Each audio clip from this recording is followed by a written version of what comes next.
Yemen's Ansarullah fighters and allied army units have killed at least 6 Saudi soldiers and 1 Saudi army officer in the volatile Najran region bordering Yemen. The Yemeni forces have launched many attacks against Saudi Arabia in retaliation for the kingdom's deadly war on the country.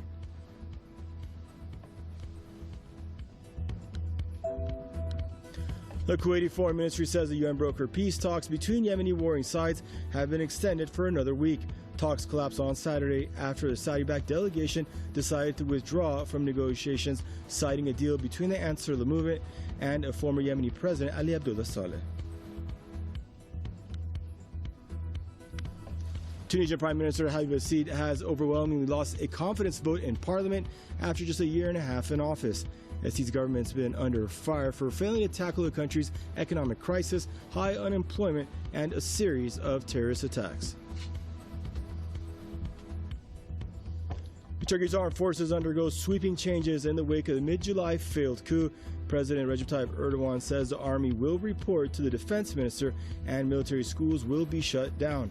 Erdogan also plans to bring the spy agency and military chief of staff under his control. Top Palestinian negotiator Saeb Erekat told U.S. Secretary of State John Kerry that defeating Daesh terrorists requires an end to the Israeli occupation of Palestine. In a meeting in Paris, Erekat urged the international community to stop the Israeli aggression against the Palestinians.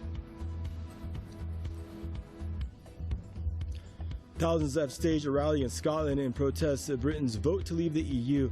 Protesters in the city of Glasgow have also demanded a second referendum on Scottish independence.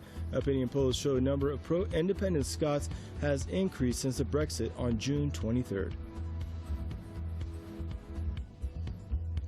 Australian activists have staged nationwide rallies to vent their anger at the torture of Aboriginal teens while in custody. The protesters are calling for justice, have called for justice for young detainees whose footage of torture has been released. The government has called for a probe into the incident. Week-long flooding followed by heavy downpours in parts of India's east has claimed lives of at least 52 people. Tens of thousands of residents in the states of Bihar and Assam have also fled their homes. Rescue operations are underway in the affected areas.